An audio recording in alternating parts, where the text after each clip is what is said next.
Be me, Arthur, IT guy at a mid-sized company that makes, well, let's just say we make specialized components. It's not glamorous, but it's stable. Or it was. For about 5 years, my job was pretty straightforward. Keep the servers running, troubleshoot network issues, tell people to turn their computers off and on again. The usual stuff. The company was like that too, predictable. We had our rhythm. You knew who to talk to if something broke. If one of the CNC machines on the floor went down, you didn't file a ticket. You went and found Darren. Darren was the head of maintenance and operations. Looked like he was carved out of oak, probably in his late 50s, hands like leather, and could diagnose an engine knock from 2 rooms away. He never said much, grunted more than he spoke, but he knew that building and everything in it better than the architects who designed it. I remember one time, the main AC for the server room failed in the middle of July. Temps started climbing fast. I was sweating bullets, looking at a potential meltdown of our entire infrastructure. The fancy third-party repair company we had a contract with said they could have a guy out in maybe 4 hours. I was about to start shutting down non-essential systems when Darren just appeared in the doorway. He didn't say a word, just walked over to the giant whining unit, listened to it for a solid minute, eyes closed. Then he walked over to a wall panel, opened it, and flipped a single unmarked breaker off and then on again. The unit sputtered and roared back to life. He looked at me, grunted something that sounded like, "Appreciate it," and walked away. That was Darren. He didn't work by the book. He worked by an encyclopedic knowledge he kept entirely in his head. Then there was Kari. Kari ran the warehouse and logistics. To an outsider, his warehouse looked like pure chaos. Boxes here, pallets there, no clear rhyme or reason. But it was a system. His system. He knew where every single one of the thousands of component types was, down to the shelf and bin number, just by memory. A customer would place a massively complex order with a dozen different parts, and Kari would glide through the aisles like he was on a wire, collecting everything in minutes. He'd designed the whole workflow himself over a decade. It was unconventional, but terrifyingly efficient. We were a well-oiled, if slightly rusty machine. Everyone had their role, and we respected each other's expertise. I didn't need to know how Darren fixed the AC, and he didn't need to know how I configured the firewall. Things just worked. Then, sometime last spring, the CEO called an all-hands meeting. He was a typical corporate suit, a bit spineless, always chasing the latest business trend. He announced that we were lucky to have a new hire joining us to bring our company culture into the 21st century. Standing next to him was Emerson. She was our new HR director. She was exactly what you'd picture. Late 30s, expensive-looking blazer, a smile that was perfectly practiced and didn't involve her eyes at all. She stepped up to the podium and gave a speech. It was a masterpiece of corporate nothingness, full of words like synergy, paradigm shift, holistic approach, and fostering inclusivity. I zoned out about halfway through, but the key takeaway was that things were going to change. Most of us just shrugged. We'd seen VPs and directors come and go. We figured we'd just keep our heads down and wait for her to get bored and move on to some other company. We were wrong. Her changes started small. New inspirational posters appeared on the walls overnight. Stock photos of diverse teams smiling with captions like, "Teamwork makes the dream work." Emails went out about new wellness initiatives, like a subscription to a meditation app. She started hiring. The new faces were all similar. Young women, fresh out of college, all very cheerful and very loud. They all seemed to know each other, or at least they formed a clique almost instantly. The office dynamic started to shift. The quiet, heads-down atmosphere was replaced by constant chatter, laughter, and inside jokes we weren't privy to. They called themselves the M Squad after Emerson. Then came the first major innovation. An email landed in our inboxes announcing a new anonymous reporting system. Emerson explained in the email that it was a tool to ensure a safe and comfortable work environment for everyone. It allowed any employee to file a completely anonymous complaint against any other employee for anything they deemed inappropriate. No proof required, just a feeling. We all knew what this was. It was a weapon. The first victim was a guy in sales, a bit of a loud talker, but harmless. He got called into Emerson's office because someone filed a complaint that his assertive tone in a sales meeting was a form of verbal aggression that made them feel unsafe. He came out looking pale and confused. After that, a chill settled over the place. People stopped speaking their minds in meetings. Nobody cracked jokes anymore. Every interaction felt like it was being secretly recorded and judged. Next came the mandatory weekly circles of trust. Every Friday afternoon, we had to gather in the big conference room, and a designated facilitator, one of the new hires, would ask us to share our feelings about the work week. It was agony. The new girls would talk endlessly about feeling unsupported or emotionally drained by their workload. The rest of us, the people who actually built, maintained, and shipped the product, just sat there in silence. Darren would stare at his empty coffee mug the entire time. Kari would look out the window. I would try to mentally debug a network issue I was working on. Emerson would sit in the corner, smiling that same placid smile, but you could see her taking notes. She'd occasionally prod the silent ones.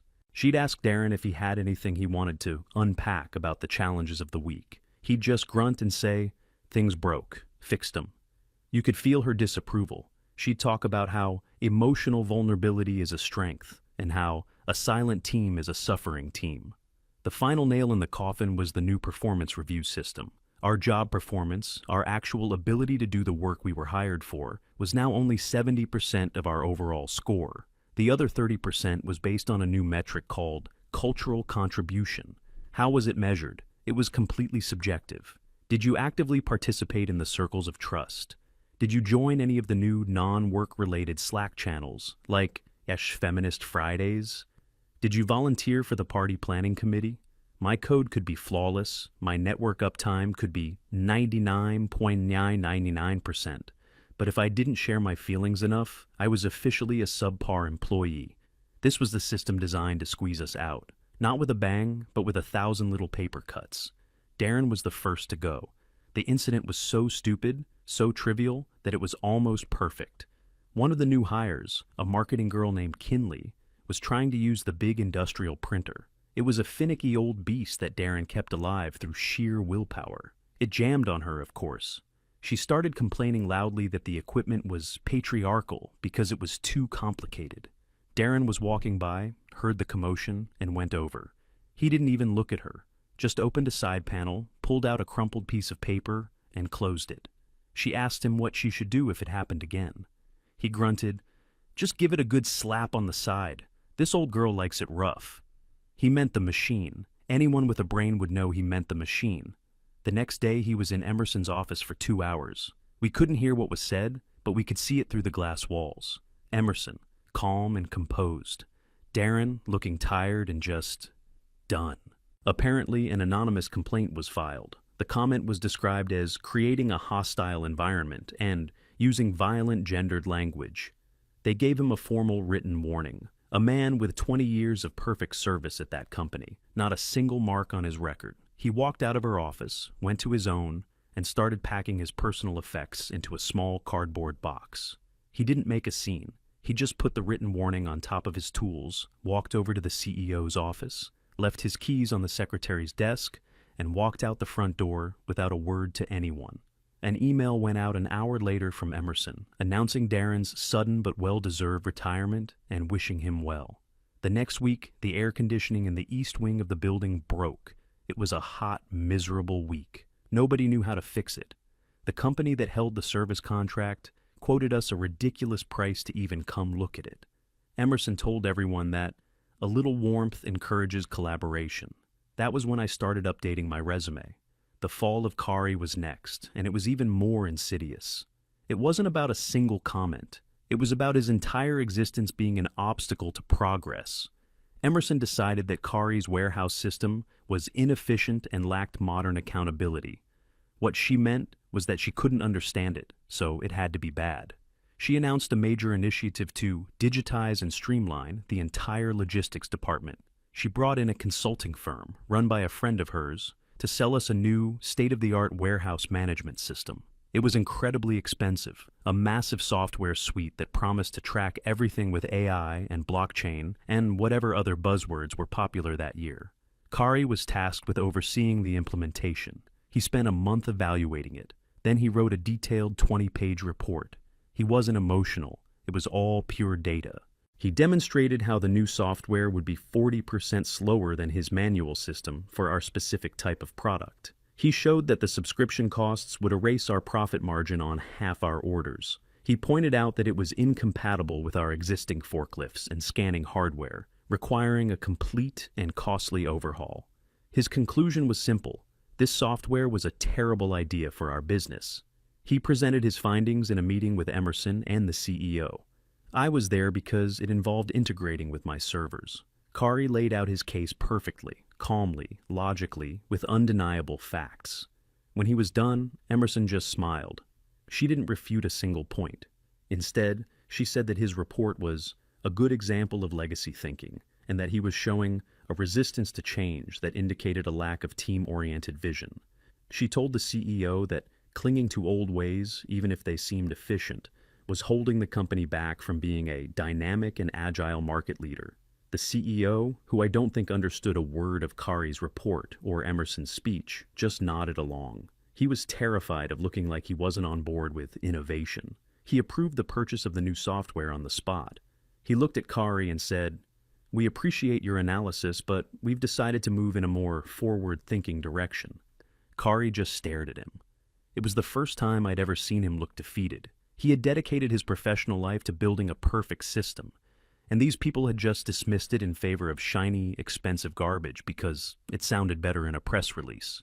He didn't quit on the spot like Darren. He was more methodical. He stayed on for another 2 weeks, his official transition period. He sat in on the training sessions for the new software, never saying a word. On his last day, he handed his company laptop and badge to one of the new HR girls. What nobody knew until later was that Kari had dozens of personal notebooks. They were filled with hand-drawn diagrams, flowcharts, and notes that explained the brilliant madness of his warehouse system. They were the only real documentation for it, the keys to the kingdom. He didn't destroy them. He just took them home with him. His expertise, his institutional memory, walked right out the door. The company had paid for his time, not for his soul. After Kari left, it was just me. I was the last man standing from the old guard, outside of a few guys on the factory floor who were part of a different union and harder to get rid of. But in the office, I was an island. The atmosphere was surreal. The M Squad was in charge now. Meetings weren't about solving problems anymore. They were about discussing the feelings that arose from the problems. My ticketing system was overflowing with requests I'd never seen before. Freya in accounting needed help changing the font color in her email signature. Shiloh from marketing couldn't figure out why her laptop speakers were muted. They'd come to my desk not to ask a question, but to declare that the technology was being difficult or unintuitive. They didn't want a solution. They wanted me to validate their frustration. I became less of an IT admin and more of a tech therapist. And through it all, Emerson was thriving. She was getting praise from the CEO for her bold leadership and for transforming the company culture. She was a star. But I could see the cracks forming under the surface, the little things. The shipping department started missing deadlines because the new software was a nightmare. The factory floor had minor equipment failures that would have taken Darren 10 minutes to fix, but now they caused hours of downtime while we waited for an outside technician. The company was still running, but it was like a car that was leaking oil and making a funny noise. You know, it's only a matter of time before it all just stops. I knew I had to get out. It wasn't my company to save. It was no longer a place where competence was valued. It was a social club, and I didn't have the secret handshake. The final straw for me was a security issue. Emerson came to me one afternoon and said she needed full, unrestricted admin access to all company systems. The servers, the firewall, the databases, the backups, everything. I asked her why. She explained that, for full transparency and accountability, HR needed the ability to audit digital conversations and workflows at any time. She wanted the master key to the entire digital kingdom. To give an HR director with zero technical knowledge that level of access is not just a bad idea. It's corporate suicide. A single wrong click, and she could wipe out the entire company's data. I told her, as politely as I could, that this was against every security protocol and industry best practice. I explained the risks involved. She just looked at me with that same cold, patient smile. and she said the words that I knew were coming. "Arthur, it sounds like you're being a bit of a gatekeeper with this information. We're trying to build a culture of trust here, and that requires transparency from everyone, even IT." That was it. That was the moment. My expertise was being framed as an obstacle to her feelings. My professional duty to protect the company was being called gatekeeping. I didn't argue. I had seen what happened to Darren and Kari. I just nodded. I told her I would have to review the security policy and see what the procedure was. That night, I went home and applied to 3 other jobs. I had an interview lined up by the end of the week. I got an offer the following Tuesday. Better pay, better benefits, and a boss who actually understood what a server was. I wrote my letter of resignation, printed it out, and walked into the office ready to finally pull the plug. My 2 weeks' notice was just a formality. I knew they'd be a long 2 weeks, but I had no idea what was about to happen next. I walked in the next morning with my resignation letter in a crisp envelope. It felt like I was disarming a bomb. I went straight to Emerson's office. She was on a video call, smiling and nodding, so I just waited outside. When she was done, she beckoned me in with a gesture that was a little too cheerful. I handed her the envelope. Her smile didn't falter. She opened it, read the single paragraph, and her expression didn't change one bit. It was like I had just handed her a report on office supply levels. She looked up and said she was sorry to see me go, but that she understood the need to pursue new challenges. It was the most rehearsed, disingenuous thing I had ever heard.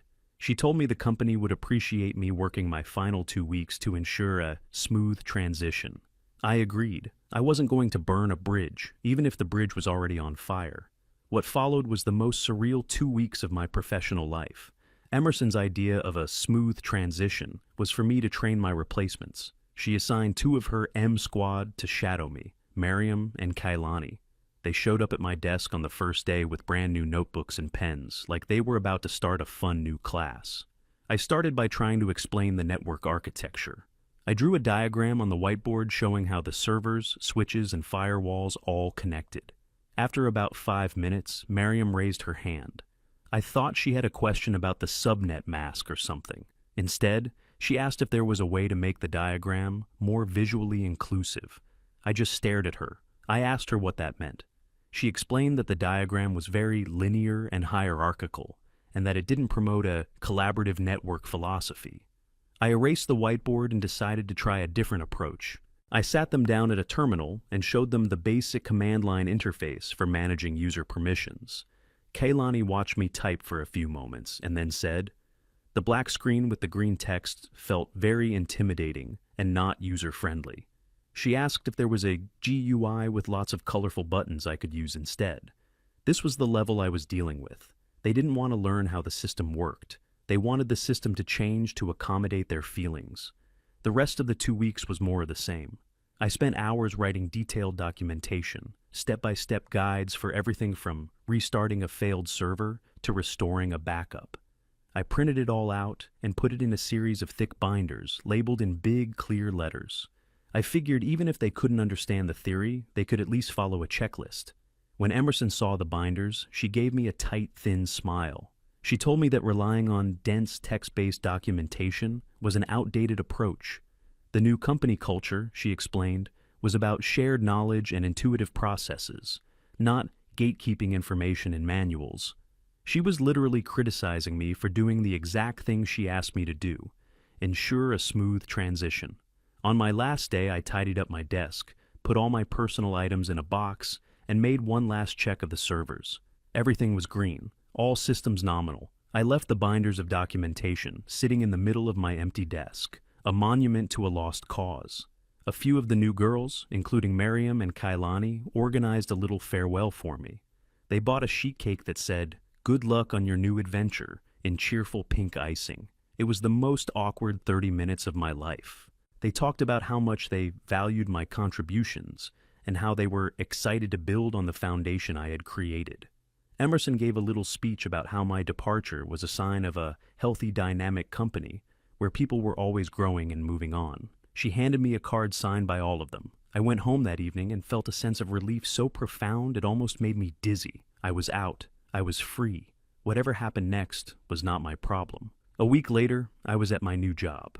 It was amazing. My boss was a former network engineer. We talked about hardware specs and kernel panics. My colleagues were professionals. We solved problems. It was bliss. I was scrolling through LinkedIn during my lunch break one day, just out of curiosity, and there it was, a new post from Emerson. It was a long one. It had a professional-looking photo of her and the entire M squad standing in the office, all smiling brightly. The post itself was a victory lap. She announced that she was proud to have created the first fully woman-led operational team in the region. She talked about shattering glass ceilings and building a new corporate paradigm based on empathy, collaboration, and emotional intelligence. She claimed that since the cultural restructuring, team morale and creative output had skyrocketed. She finished with a string of hashtags. Girl Boss, Women in Tech, Diversity and Inclusion, The Future is Female, and Leadership. The post was blowing up. Hundreds of likes, comments from other HR managers and corporate types praising her for being so brave and innovative. I just shook my head and closed the tab. It was a beautiful lie, and it was about to come crashing down. I didn't hear anything for about a month. I was busy with my new role, and honestly, I was trying not to think about the old place. Then, I got a text out of the blue. It was from a woman who still worked there, a quiet lady from the accounting department who I'd always been friendly with. Her text just said, "You got out at the right time. It's a total disaster here. You free to talk?" We got on the phone that evening, and she laid it all out for me. The story she told was one of a slow, creeping, then very sudden collapse. The first domino to fall was one of Darren's machines. It was a big custom-built press that was essential for their main product line. It just stopped working one Monday morning. No warning, no error message, just silence. The factory floor guys, who were only trained to operate it, had no idea what to do.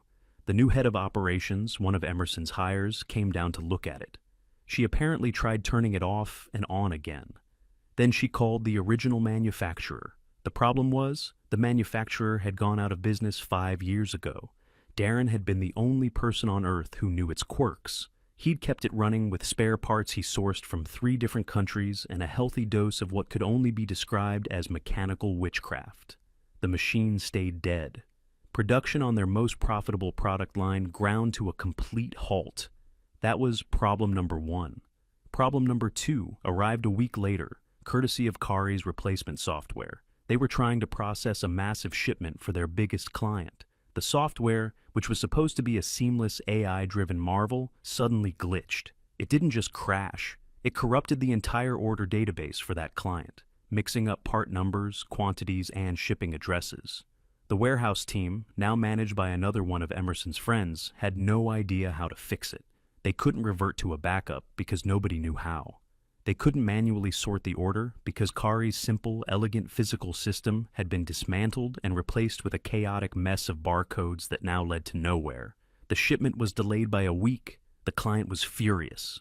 My friend in accounting said the penalty fees for the delay alone were in the 6 figures. But the grand finale, the real showstopper, was my department. It happened on a Friday afternoon. The perfect time for a catastrophe. Somebody, and to this day nobody knows who, was trying to clean up the Active Directory. Maybe it was Miriam, maybe Kaylani.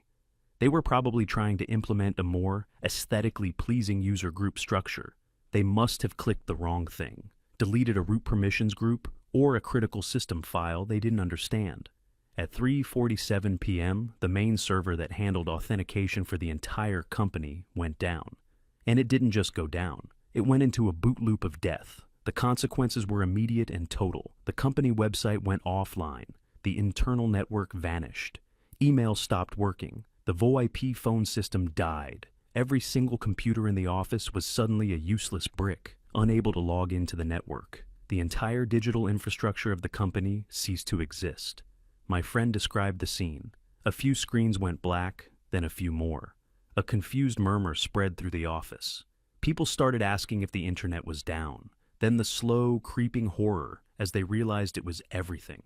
They were completely cut off from the outside world and from their own data.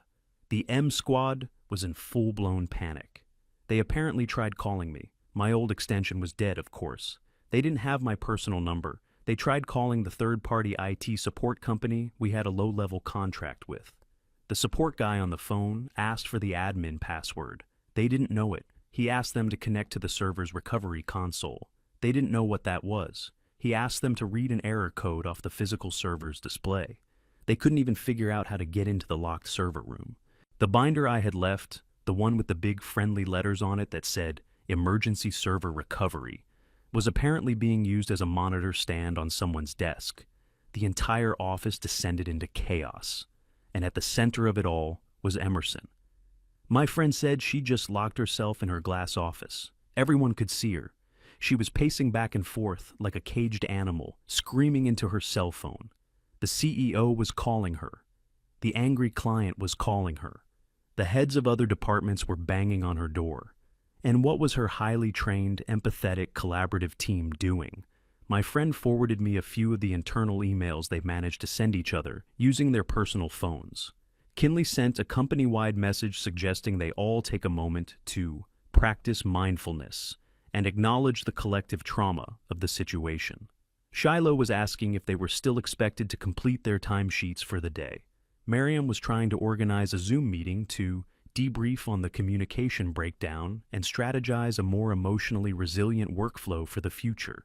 They were completely, utterly useless. They were a team built to manage feelings, and when faced with a reality that didn't care about their feelings, they completely shattered.